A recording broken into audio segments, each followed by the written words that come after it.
Estamos de volta ao programa A Hora do Governo, num dia em que entrevistamos a Ministra do Trabalho, Gênero e Ação Social, Ivete Ângela dos Anjos Ferrão Alane. Na primeira parte já olhamos muito para a questão do trabalho, dignidade laboral, trabalho infantil, segurança social obrigatória, entre outros temas. Aqui queremos voltar a tocar agora o aspecto ligado ao INSS. Temos visto, Sra. Ministra, que a maior parte da população ativa no país está no setor informal. Que estratégias para assegurar a inclusão no sistema de segurança social obrigatório? Muito bem, muito obrigada por esta questão que tem sido a nossa principal bandeira. Considerando que 80% da população ativa, e como disse, está no setor informal, nós temos que garantir que estas pessoas estejam inscritas no sistema de segurança social. O sistema de segurança social permite a inscrição de trabalhadores por conta de outrem.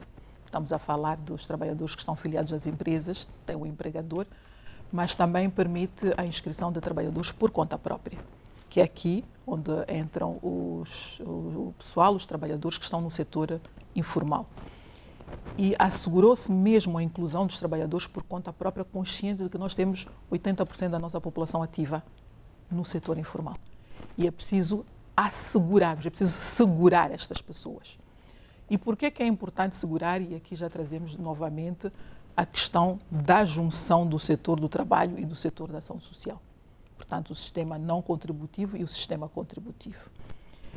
Que é para que o trabalhador que está no setor informal hoje, que é ativo e que consegue ter um rendimento, eu falo dos, por exemplo, agentes de carteira móvel, dos trabalhadores dos mercados informais, mercados também formais, dos vendedores ambulantes, todos esses têm algum rendimento, incluindo aqueles que estão ali a lavar os carros. Às vezes conseguem ter um rendimento maior do que um simples funcionário público na carreira de servente, por exemplo, na carreira de auxiliar administrativo, no final do mês. Portanto, neste momento eles têm um rendimento e é preciso segurá-los. É preciso que quando eles atingirem uma situação de incapacidade, eles possam beneficiar-se do desconto que eles tiverem feito. E o que nós temos estado a fazer agora temos feito campanhas de sensibilização, temos usado muito a rádio, a televisão, temos usado as redes sociais e vou aproveitar também este espaço que é para poder fazer este apelo. Eu sei que o Rochete é empregador. Os cameramans aqui, todos os funcionários aqui são empregadores, incluindo eu também sou empregadora, porque nós temos alguém que trabalha lá em nossa casa. Hoje gostamos de chamá-los de secretárias, né? Secretárias, secretários. Temos, quem tem uma quinta, tem uma machamba, tem lá um trabalhador na sua machamba, tem um guarda lá na sua casa, na sua residência, tem alguém que lava o seu carro e paga mensalmente.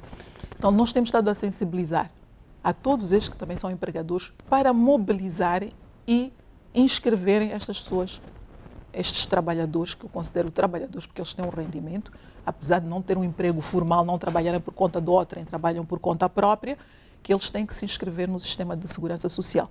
Porque no dia, se ela é mulher, no dia em que ela estiver numa situação de gravidez e maternidade, ela possa beneficiar-se do direito da pensão, do subsídio de maternidade.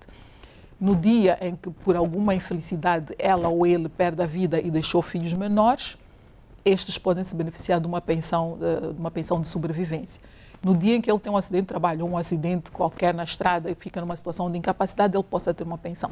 E quando ele atingir a idade da velhice, aquela que nós chamamos de idade, terceira idade, ele terá uma pensão digna.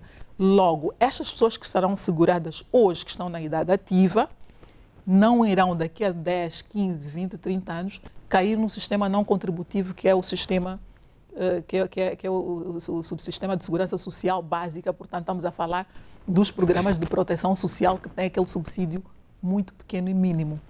Então, esta a estratégia que nós estamos a usar agora é garantir que este grupo possa se inscrever. Nós estamos a falar dos benefícios desta inscrição, eu fui-me referindo aqui agora sobre estes benefícios desta inscrição, mas também temos estado a trabalhar com os outros setores, que é para, por exemplo, aqueles que estão no comércio informal, tenham um regime simplificado para a criação de pequenas empresas, licenciamento de pequenas atividades comerciais, porque é assim que nós desenvolvemos uma economia, quando todos começam a trabalhar, a participar neste processo, se licenciando, mas também canalizando as suas contribuições para o sistema de segurança social, nós estamos a criar aqui um motor de desenvolvimento económico, nós estamos a desenvolver o país e estamos a garantir que aquelas pessoas que hoje são ativas, têm um rendimento, por mais pequeno que seja, não caiam numa situação de pobreza e vulnerabilidade amanhã. Então esta é que é uma estratégia que nós estamos a. Portanto, Rochette, depois desta entrevista, por favor, inscreva o seu trabalhador no sistema de segurança social. Senhora Ministra, o que muitas vezes cria repulsa é o fato de, no passado, os cidadãos terem ouvido muitos escândalos ligados ao INSS, escândalos financeiros, desvio de fundos, por aí fora. É preciso que se garanta, de alguma forma, que este dinheiro do cidadão seja, de facto, conservado, porque é do cidadão, e depois bem encaminhado e que, no final do dia, beneficia este cidadão. E não se pode ver o INSS como um saco azul. Como garantir esta gestão transparente do erário do cidadão? Muito bem, e tem toda a razão. O INSS não pode ser o saco azul, nem pode ser visto como... Por mais que as cores sejam azuis. Por mais que as cores sejam azuis, não pode ser visto e nem deve ser um saco azul. Houve sim, foram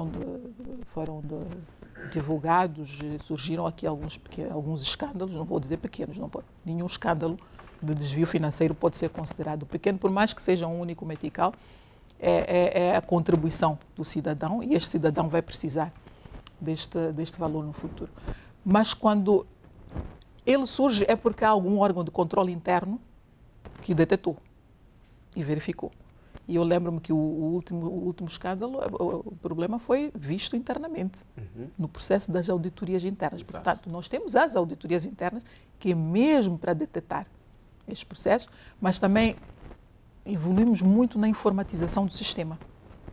Que a informatização do sistema também ajuda o processo de fiscalização, de auditorias e da monitoria. Aí já é mais fácil detectar se houve ou não algum desvio. E quando há esses desvios, naturalmente, que temos que penalizar. E penso que, se for a notar, reduziu bastante. Desde que está no cargo, ainda não ouviu falar o que estamos a lidar com ele agora foi o que vem já de alguns anos, que está sendo tratado agora, porque o processo judicial é longo, né?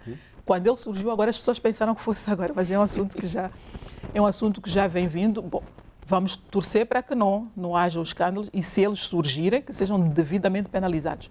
Eles têm que ser devidamente penalizados, têm o direito de regresso, tem que haver aquelas reposições todas, porque esta coisa. Então, para além das auditorias internas, também temos as auditorias externas, temos o Tribunal Administrativo que faz as auditorias, mas também temos as auditorias dos que nós chamamos dos Big Fives da praça, e somos também obrigados a fazer a divulgação, publicar a conta do INSS, que é mesmo para garantir esta transparência. Então, volto a repetir, o ideal seria nunca haver os desvios, mas nós estamos a lidar com seres humanos, infelizmente. Mas acreditamos que os nossos órgãos, tanto de controle interno como de controle externo, estão em condições de detectar a tempo, antes que haja um rombo que possa causar um problema enorme no sistema. E neste momento nós estamos com um sistema muito saudável, felizmente, e gostaríamos que ele se mantivesse assim saudável, porque é o seguro do nosso cidadão que está lá. Por outro lado, há muitas delegações novas do INSS, foram construídas e inauguradas. Como é que isto impacta a vida do cidadão? Nós estamos a trazer os serviços da segurança social para mais próximo do cidadão. Para quem conheceu o INSS aí há uns 15, 20 anos, eu que trabalhei na província do Niassa, por exemplo, nos anos 2008 e 2010, nós assistíamos a uma situação de filas de pensionistas que chegavam um dia antes, pernoitavam ali, que é para poder, vinham dos distritos longínquos, que é para poder ter acesso à sua pensão, para poder fazer a prova de vida, para fazer a inscrição. Hoje, ao trazermos os serviços para mais próximos, o cidadão não tem que se deslocar estas distâncias. Muitas vezes são pensionistas ou já estão numa idade um bocadinho difícil, apesar também de estarem na idade ativa e querem se inscrever, eles já não têm que se deslocar longas distâncias para aceder aos serviços. Portanto, os serviços estão muito mais próximos. O cidadão também é atendido com maior dignidade, que é preciso, não há pior coisa que você fazer que 300, 400 quilômetros, ainda tem que dormir ao ar livre para ser atendido talvez às 16 ou 15 horas do outro dia em que fez. Então, nós estamos a criar aqui uma proximidade dos nossos serviços ao cidadão, assegurar que mais cidadãos possam aderir ao nosso serviço e possam ser atendidos com a necessária dignidade. Pois, foi aprovado ainda há pouco tempo um decreto de perdão de multas e redução dos juros de mora. Isto é perder dinheiro ou um investimento? É um investimento, nunca é perder o dinheiro.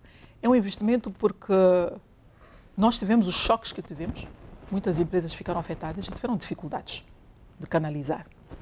E ao não canalizar, quem fica afetado no final é o cidadão, é o beneficiário, é o pensionista, o futuro pensionista. Que quando ele quiser ter acesso à pensão não poderá ter porque o empregador não fez as contribuições que devia fazer porque esteve numa situação que não lhe permitia fazer. Então, analisando o cenário e a situação, achamos que era importante conceder este perdão e garantir que as empresas pudessem ter mais facilidades de canalizar. E com este processo, nós já temos mais de 1000 empresas que já solicitaram, já temos algumas que pediram que fosse pago numa única tranche, outras em prestações. Está a resultar esta medida? Está a resultar. Eram estes números que o setor esperava ou esperava um pouco mais? Acho que vamos ter um pouco mais porque o decreto tem uma vigência de 12 meses. Então, nós acreditamos que vamos ter um pouco mais e ficamos satisfeitos porque sabemos que aquelas pessoas que poderiam não estar seguradas por causa desta dívida que as empresas têm já estarão devidamente seguradas quando tiver uma situação de risco. Então, este é que é o principal objetivo e o decreto está a dar resposta a este objetivo que nós tínhamos preconizado. O setor não está a cumprir com os programas de pagamento regular, dos programas de segurança social básica. O que é que se passa? Bom, este é também os programas de proteção social. Iniciamos este ano, este mandato de governação, com um objetivo fulcral, que era a retoma do pagamento. Se tiverem acompanhado nos últimos... Tinha parado há quantos anos? Quase 2 anos. Um ano e meio, 2, dependendo das delegações. No ano passado, quase que não conseguimos atingir 15% dos agregados familiares. Este ano, até o primeiro semestre, já conseguimos chegar a quase 54% dos agregados familiares. Portanto, retomamos o processo de pagamento, que era o principal objetivo. Mas é verdade que ainda não estamos com aquela regularidade, porque as transferências monetárias em espécies são mensais, com exceção daquelas que são pontuais dos diferentes programas. Então, ainda temos alguns meses em atraso. Tem estado a ser feito um esforço muito grande. São quantos meses em atraso? Neste momento, conseguimos pagar até o mês de março. Até o mês de março, variando de uma delegação para outra delegação, em função da disponibilidade orçamental. Só conseguiu pagar 3 meses desde que assumiu o cargo? Sim. Desde que se assumiu o cargo, depois temos ficado 2 anos sem pagar, pelo menos já conseguimos pagar os 3 meses. Gostaríamos de ter feito mais, estamos a fazer esse esforço, porque é preciso perceber um aspecto. Os valores que são pagos no subsídio fazem parte das receitas fiscais, é o orçamento do Estado. E o pagamento é feito de acordo com o desempenho do orçamento do Estado, com a disponibilidade do orçamento do Estado. E temos estado a trabalhar muito próximo do setor das finanças, que é para poder considerar uma das prioridades do orçamento do Estado, como tem sido a prioridade nos salários, como tem sido a prioridade nas pensões dos funcionários, como tem sido alguma prioridade das horas extras e tudo, mas também temos estado a fazer os possíveis para que esta também seja uma prioridade e se possa ter a regularidade. É um processo. Não se vai conseguir assim, depois deste interregno que tivemos e com a atual situação financeira e orçamental. Mas esse esforço nós temos estado a fazer e agora também estamos a trabalhar com alguns parceiros de cooperação, que é para podermos ter algum reforço, mas também vamos iniciar agora o estudo ou a análise do espaço fiscal para podermos captar um pouco mais do orçamento para assegurar a necessária regularidade do pagamento. Portanto, é um processo, é um esforço que tem que ser feito, não depende apenas da vontade do setor, mas tem a ver com a situação financeira e orçamental. E a nossa preocupação é efetivamente conseguirmos encontrar esse espaço conseguirmos garantir esta regularidade e podermos pagar, como temos feito como governo, como as outras pensões e as outras despesas, porque esta é uma despesa que o Estado tem.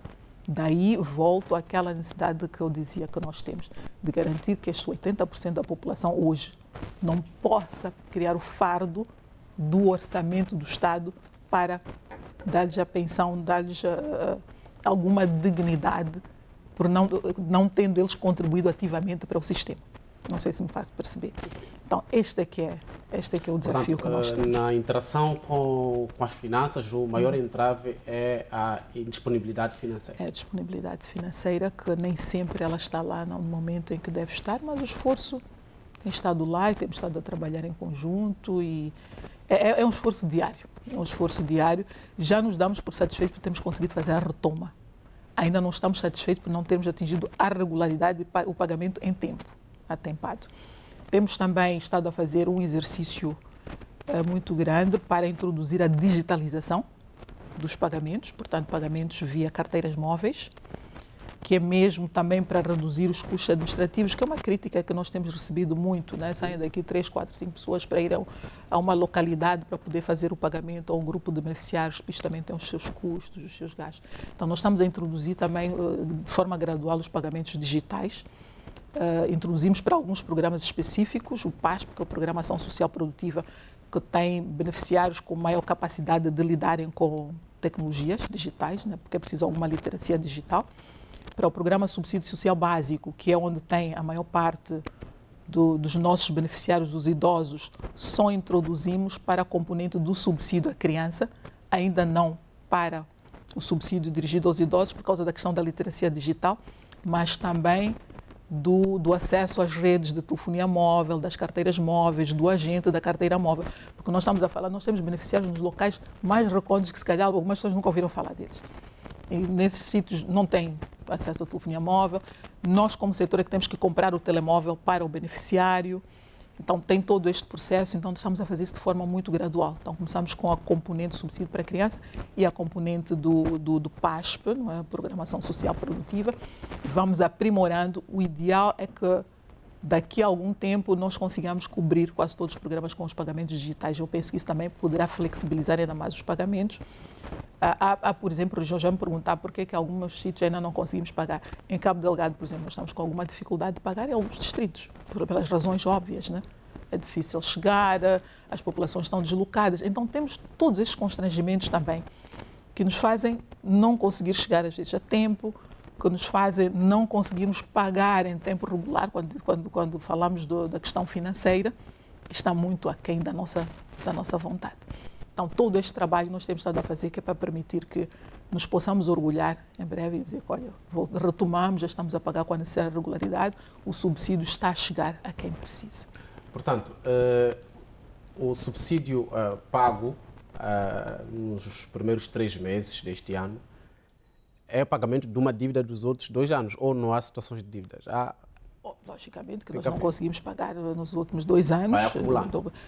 Então, o que nós fizemos é primeiro assegurar a retoma, regularização, para depois podermos olhar para o processo de dívida. Porque se começarmos a olhar para as dívidas de todo o processo, vamos ter uma situação muito complicada. Então, nos organizamos nestes termos. Retomamos, asseguramos a regularidade para depois olhar para o que ficou para trás. Senhora Ministra, há 3 anos também iniciou o programa de proteção da criança, o pagamento de subsídio social para crianças dos 0 aos 2 anos. Neste momento também este programa não tem a cobertura nacional, só Nampula e Cabo Delgado. Há perspectivas de expansão? Sim, temos esta perspectiva de expansão. Estamos a prever, ainda este ano, ver se conseguimos cobrir a província do Niassa.